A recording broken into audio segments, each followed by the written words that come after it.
Olá, amigos. Hoje nós vamos falar sobre a maior busca do ser humano. Qual é o seu maior sonho? Qual é a sua principal meta de vida?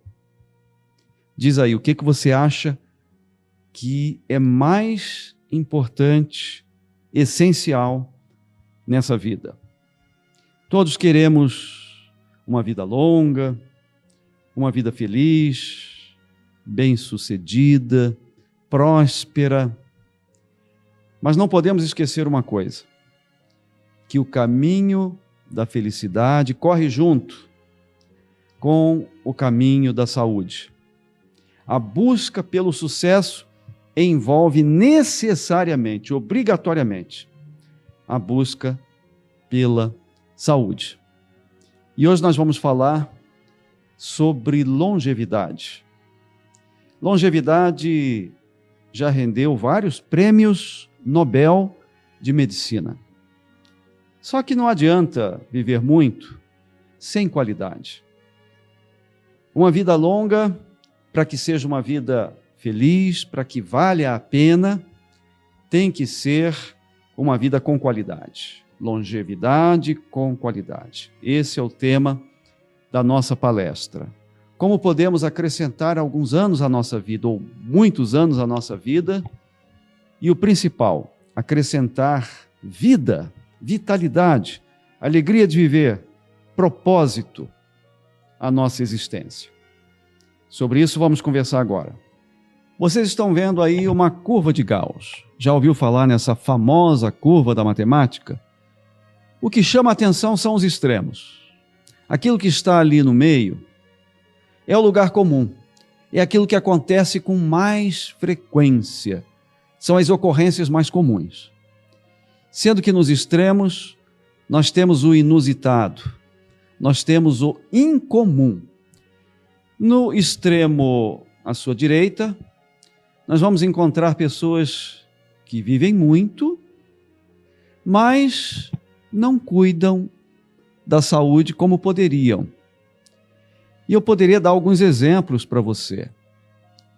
Você já ouviu falar em pessoas longevas que passam dos 80, dos 90, até, quem sabe, dos 100 anos, e fumam, vivem maltratando sua saúde, não se alimentam corretamente, são até meio sedentários, mas são longevos.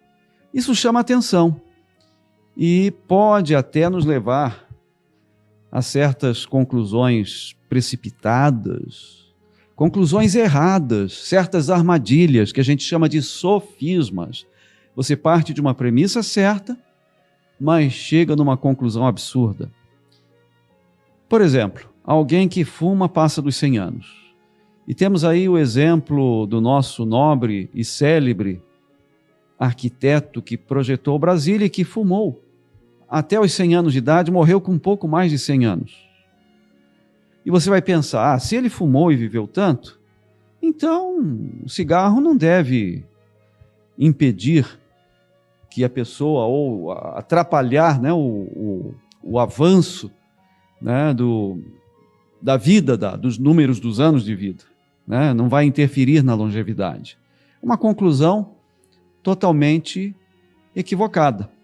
Partiu de uma premissa certa, realmente ele viveu mais, mas fumava, então eu vou fumar para viver mais de 100 anos? Quer dizer, não tem nenhum sentido.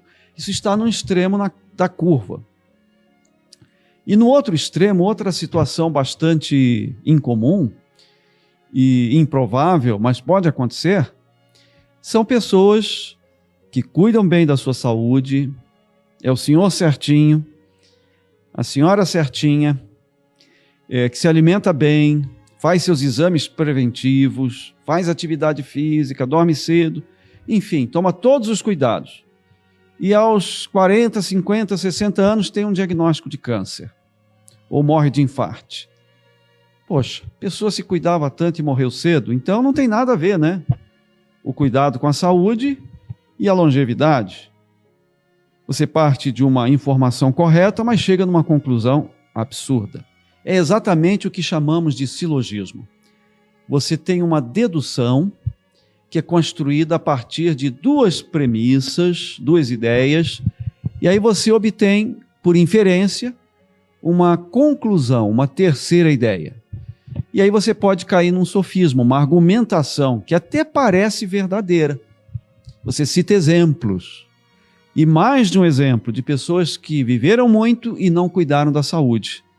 Mas você comete incorreções, você peca contra a lógica. Isso acontece muito no mundo das notícias, das fake news. Isso aí, olha, é a fábrica, é a origem, é o nascedouro das fake news, que vem prosperando tanto, enganando tantas pessoas atualmente. Nós já falamos sobre esse tripé da saúde, onde nós temos o cuidado da alimentação, o cuidado do corpo, onde ali escrevemos rotina saudável, sono e exercício físico, e o cuidado da mente, como protegermos a nossa mente, blindarmos o nosso sistema límbico do estresse, dessas agressões emocionais, dos fatores que nos estressam no dia a dia.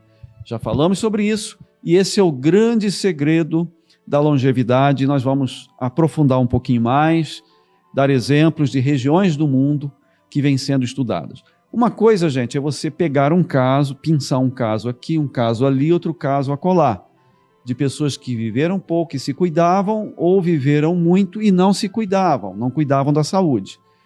Nós chegamos naquela, ou caímos naquela armadilha que se chama sofisma. Mas quando você pega um número muito grande de casos, com significância estatística, aí sim a gente pode falar em pesquisa científica, em algo consistente. E essas pessoas que vivem muito e vivem bem, elas cuidam da saúde nessas três dimensões. Aqui nós temos um estudo bem antigo, mas sempre repetido, que é o estudo Stanford. Ele mostra o seguinte, que na equação da longevidade, nós temos vários parâmetros, temos aí a genética, que contribui com 17%, assistência médica, que é o menos importante, digamos assim, mas não deixa de ter a sua relevância, é a contribuição dos serviços médicos, entre aspas, curativos. O estilo de vida é o que mais pesa, e o meio ambiente. Quer dizer, o que mais vai contribuir para aumentar a nossa expectativa de vida é o nosso modo de vida. Quero falar para vocês sobre as doenças que mais matam. Na sua opinião, você que me ouve, são as doenças silenciosas ou são aquelas que gritam, as exuberantes, que levam você para o pronto-socorro correndo, né, que fazem você buscar um médico correndo? Quais são as que matam mais? Se você respondeu doenças silenciosas, acertou, porque são doenças oligossintomáticas, quase não tem sintomas, você não nota nada, não sente nada, e elas são insidiosas, traiçoeiras, vão se desenvolvendo devagarinho, e quando você sabe que está com uma dessas doenças, quando tem o diagnóstico de uma dessas doenças, já é tarde. Na maioria das vezes, ela está bem avançada. Temos o exemplo da aterosclerose, da doença cardiovascular, que é a principal causa de morbimortalidade no mundo. Sabia disso? Doença cardiovascular, que disputa com câncer o primeiro lugar como causa de morbimortalidade no mundo. E essas doenças, tanto o câncer como a doença cardiovascular, elas tendem a ser silenciosas, né? Por quê? Você não nota o seu desenvolvimento, e quando nós chegamos ao diagnóstico, muitas vezes elas já estão bem avançadas. Posso dar um exemplo bem conhecido, que é o colesterol alto e a pressão alta. Dois exemplos aí bem conhecidos. Colesterol alto. Se você tem o seu LDL colesterol, que é o mau colesterol, elevado, você sente alguma coisa? Sente alguma dor de cabeça? Né? Sente algum desconforto, algum enjoo, algum mal-estar por causa do colesterol alto? A resposta é não. Não tem sintoma nenhum, não cursa o aumento do colesterol com sintoma algum. E por isso as pessoas relevam, né? As pessoas não ligam muito. Ah, meu colesterol está alto, mas não sentem nada.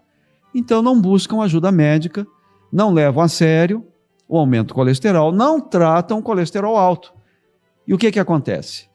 A gordura vai se depositando lentamente nas artérias, vai formando placas, essas plaquinhas vão crescendo para dentro e para fora, vão se infiltrando na parede arterial, vão destruindo a parede arterial, até que provocam um bloqueio, até que provocam uma obstrução. E essa obstrução, uma bola de gordura, um ateroma, ela pode se juntar com um coágulo, é um processo aterogênico e trombogênico, e isso pode levar a um infarto, a uma hipóxia, né? Você tem ali um acidente cardiovascular, né? Um infarto miocárdio, um acidente vascular encefálico, né? Uma isquemia, que é justamente uma diminuição do fluxo de oxigênio porque houve um entupimento. Essa bolinha gordurosa, ela pode se deslocar, ela fica tão grande que ela vai crescendo e ela se desloca e entope ali na frente. E a gente chama isso de embolia, né? Um êmbolo que se desloca.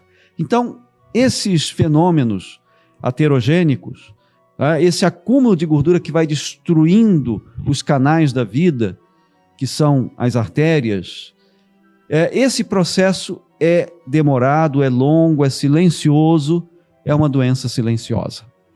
E é uma das que mais matam hoje, ou seja, um fator de risco para as doenças que mais matam hoje. E temos aí o exemplo da pressão alta, gente.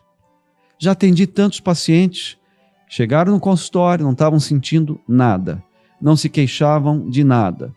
E na hora que fui aferir a pressão arterial, notei que ela estava alta, para surpresa do paciente, mas eu não estou sentindo nada. E eu pergunto para você, pressão alta tem algum sintoma? Na maioria das vezes, não. Porque quando chega a dar algum sintoma, é porque ela está muito alta e já está provocando lesões em órgãos-alvo. Então, pressão alta é uma doença silenciosa, provoca nefropatia, ou seja, destruição do rim, né? Pode também afetar os vasos sanguíneos no coração, no cérebro, enfim, tem várias consequências nefastas. Também temos o açúcar no sangue quando ele vai se elevando, a pessoa não sente nada no começo. E o diabetes vai se instalando.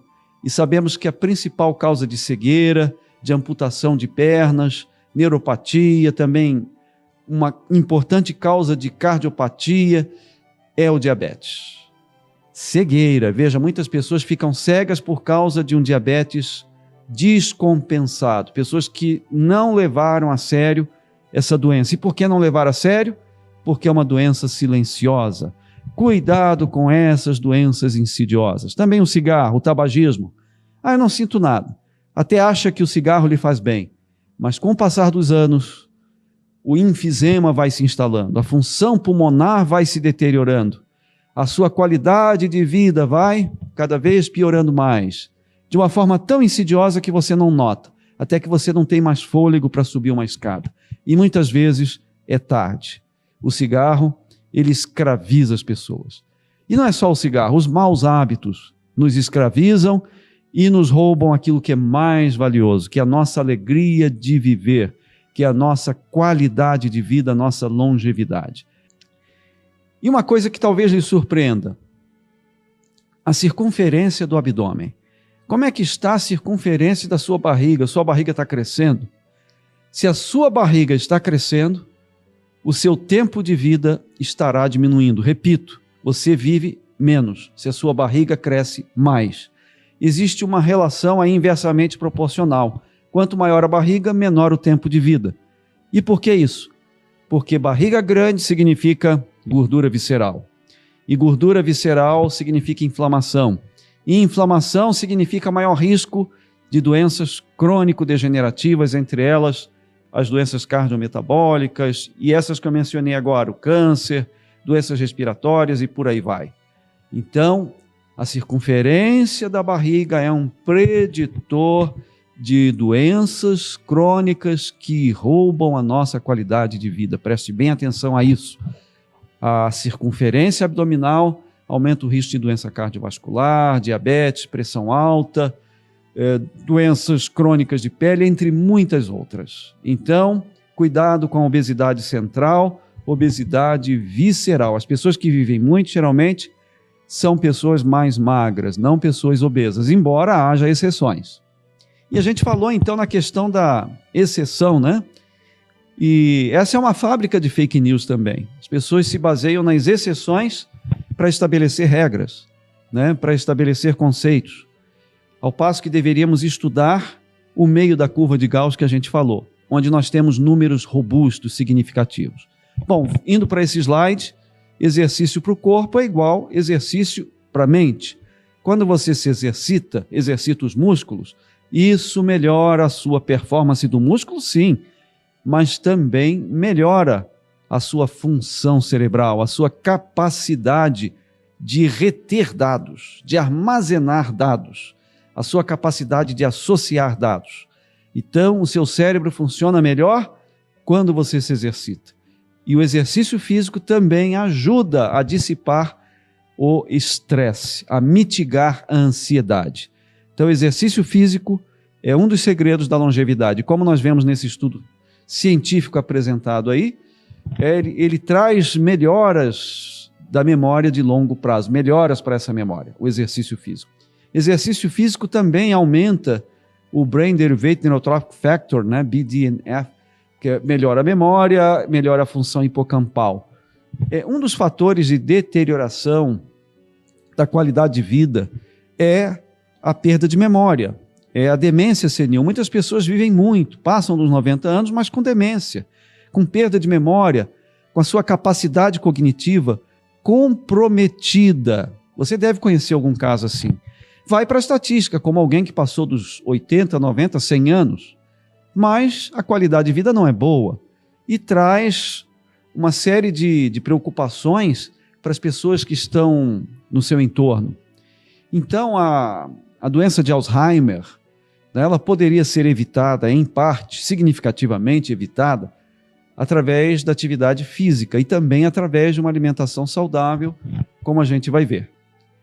Exercícios físicos. Você pratica atividade física com regularidade? Esse é um estudo da Associação Americana de Geriatria, que mostra que esse prejuízo mental que é provocado pela demência, ou esse mild cognitive impairment, esse prejuízo leve que acaba conduzindo ao mal de Alzheimer, né, pode ser, sim, prevenido pela atividade física regular. E aí a gente tem que equilibrar o fortalecimento muscular, musculação. Não estou falando aqui em virar um armário, em ficar marombado, musculoso, não é isso. Em halterofilismo, em bodybuilding. Não estou falando em bodybuilding, estou falando em exercícios para a saúde, que equilibram fortalecimento muscular, aeróbico e alongamento. São estudos científicos, todos eles apontando para o mesmo lugar. Que atividade física, o exercício regular, ele melhora a função do cérebro e faz com que o seu cérebro fique jovem por muito mais tempo. Imagine um cérebro jovem aos 70 anos, aos 80 anos, né? Você está envelhecendo, mas o seu cérebro ainda é jovem. O exercício físico ajuda a manter essa jovialidade, ajuda a manter a sua cognição, capacidade de reter dados e associar informações, essa capacidade sempre em alta. Gente, vamos praticar exercícios com regularidade. Nem de mais, nem de menos também. Excesso de exercício é prejudicial. Vamos falar em seguida sobre isso. Aqui, mais uma vez, mostra a importância de todos os tipos de exercícios para flexibilidade, para constituição, para força, para o equilíbrio. Mais benefícios dos exercícios físicos. E eu queria dizer para vocês que é mais benéfico você distribuir ao longo da semana pequenas sessões de atividade física do que você concentrar tudo em poucos dias. Ou seja, é mais saudável você fazer 30, 40 minutos, 4 vezes, 5 vezes, 6 vezes por semana, do que fazer 2 horas ou 1h30, 2 vezes por semana. Então é melhor fazer mais vezes, aumentar a frequência, né, dos exercícios, mesmo que diminua a duração. Endurance. Será que isso é bom, é ruim? O excesso de esforço físico. O excesso de atividade física. Né? Aí fala da maratona, por exemplo. Né? Pessoa que faz muito aeróbico, que exige demais do corpo, que força os seus limites. Será que isso é benéfico? Eu falei em uma das aulas anteriores que todos os fenômenos biológicos, eles são uma curva em J. Esse é um axioma. Sabe o que é um axioma? É algo que não se questiona. É algo que nunca muda. Assim como a palavra de Deus, a lei de Deus é axiomática. Ela não muda. Então, existem princípios na medicina que são princípios divinos. Eles não vão mudar nunca. O princípio do equilíbrio, né? Nem de mais, nem de menos. Quando você faz atividade física em excesso, você prejudica a sua saúde. Exercícios físicos que levam à fadiga, né? Mas levam assim ao extremo da fadiga, eles acabam ocasionando uma queda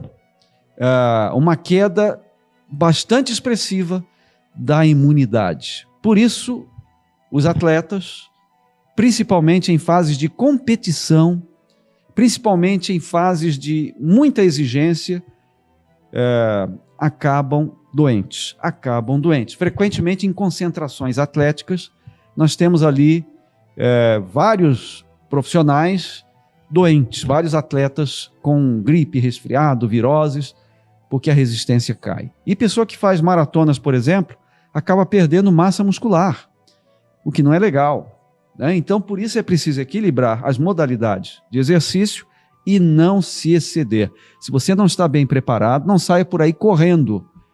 Primeiro caminhe, primeiro vá aumentando a sua performance, o seu condicionamento cardiovascular, osteoarticular e muscular. Esse é um estudo que mostra que se você é uma pessoa sedentária, né, ou é uma pessoa ativa ou treinada, isso vai fazer toda a diferença na expectativa de vida. Quantos anos você pode viver?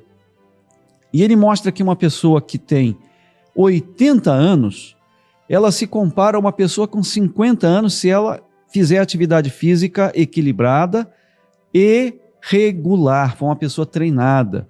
Ela tem uma disposição, uma energia que é comparável a uma pessoa de 50 anos, um VO2 e uma força muscular.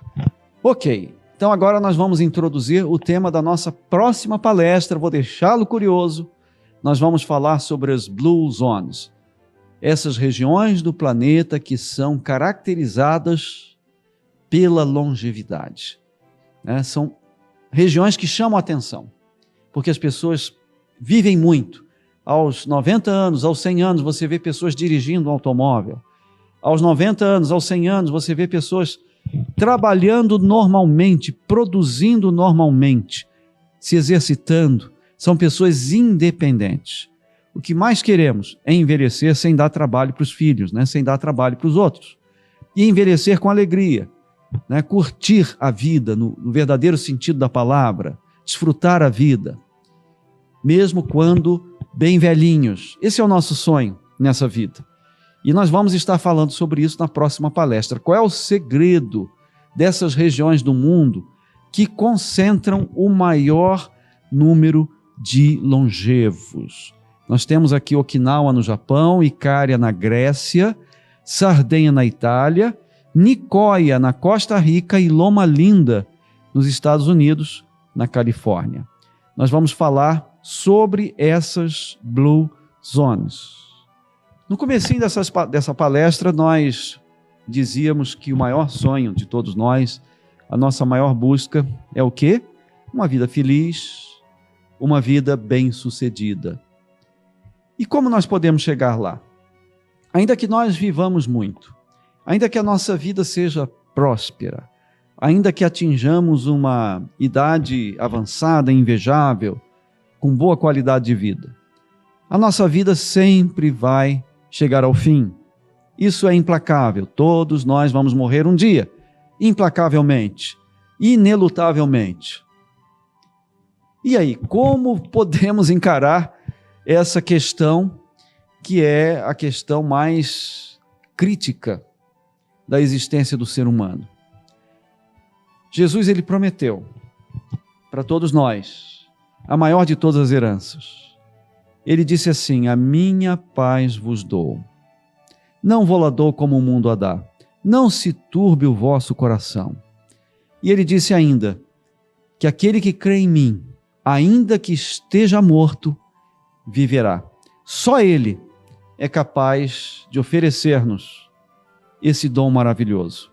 E esse é o maior sonho de todos nós. Não é só viver bem neste mundo, não é só viver em paz neste mundo, que é a maior de todas as heranças, a paz interior, e deve ser a maior de todas as buscas, porque quando temos paz, vivemos mais e vivemos melhor.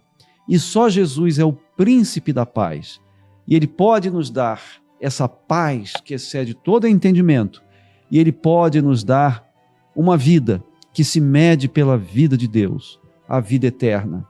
E essa é a maior busca do ser humano, desde que ele se entende por ser humano, por alguém racional.